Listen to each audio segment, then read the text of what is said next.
Hey everyone, thanks for joining me today on this little wildlife romp. On set in Regent's Park, London, today we'll be exploring the wilderness in the first episode of Ultra series Enemies That Never Returned.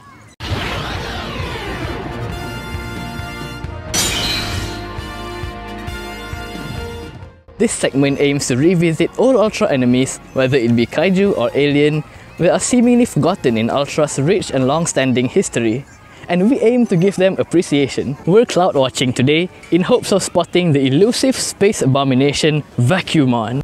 Return of Ultraman had a lot of unique Kaiju. Everyone points out Bamstar, Twintail and Prisma, but here's one that's genuinely special that hasn't made a reappearance yet, Vacuumon the Dark Monster. He debuted in episode 23 of Return of Ultraman.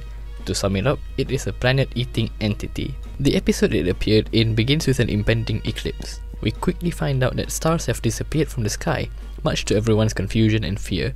A girl warns Hideki Go and Yuriko Oka that something bad will happen. Monster attack team Mud starts taking action, as well as the astrology department. As more and more stars in constellations vanish, it becomes more and more obvious that the girl's foresight was correct. Something is eating up the stars and planets, and it's coming for Earth next. My sources have stated that an eclipse is going to happen soon, so the chances of us finding Vacuumon is much more likely. As per eclipse guidelines, I've prepared some sunglasses.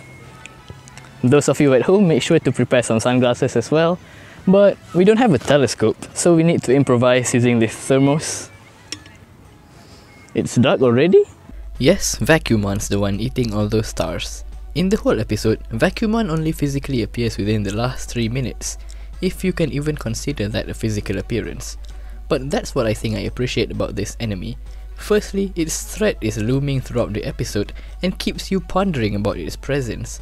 Could Ultraman even beat a planet-eating being? Its lack of appearance in the episode gives it a mysterious, suspenseful feeling, like how most monsters in movies are portrayed in, like in Alien or even Godzilla. And when we do see what it looks like, we still don't get what it looks like. When Ultraman Jack enters its insides, we see some organ-like features, but it still adds to the uneasiness of it all. The narrator even says Jack might die if he doesn't pull this stunt off. On the outside, it's just a foggy swirl of black clouds. It did have a concrete design back on the drawing board, and I'm kinda glad they didn't go for this. This doesn't look all that scary, and if you take into account the technology at the time, ha! Reporting some updates, we don't actually know what we're looking for, so this would take a bit of time.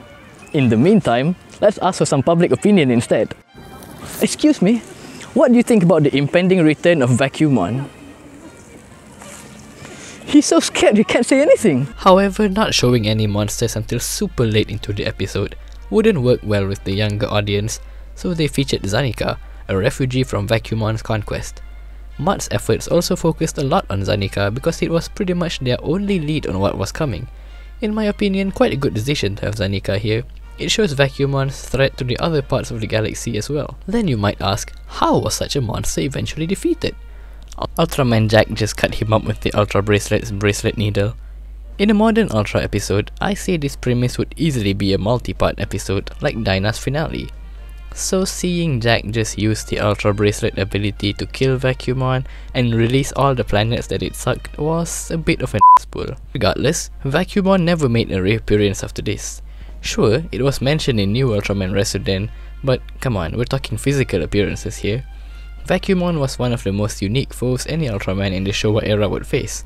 Nowadays, special effects could definitely, easily make Vacuumon the threat it was always envisioned to be. I'd say the reason it doesn't appear nowadays is maybe because it's hard to position it as a big threat after it was unceremoniously handled by Jack without any help. And it's also difficult to make a toy out of Black Cloud thing, which you mainly see the insides of, since nowadays most of the Ultra monsters in the series are always made into vinyl figures. Now, what do I think of this Kaiju personally? I really like him. I like the idea, its creepiness, and the whole organic cloud thing it has. This monster could easily have the potential to be a major enemy for an Ultra in a new series, for instance. They can potentially pull off a Griza with it, and say that different Vacuumons come about as results of some phenomena like alignment of all constellations, just for starters.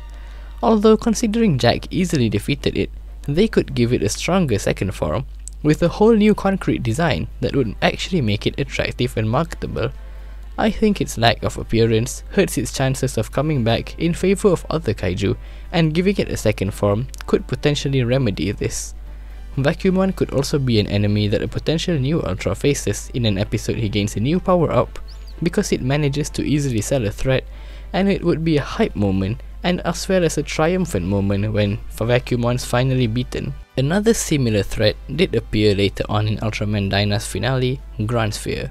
Very similarly, both were planet devourers, but Grand Sphere was positioned as a way bigger threat from a narrative standpoint. Not to mention, Grand Sphere was inspired by Vacuumon, so yeah, Vacuumon's legacy does live on. But I won't hold out hope that Vacuumon could reappear someday in a future installment. After all, freaking Mochiron made a comeback. In the end, we were unable to see Vacuumon. Turns out astrology is a big hoax. It is real.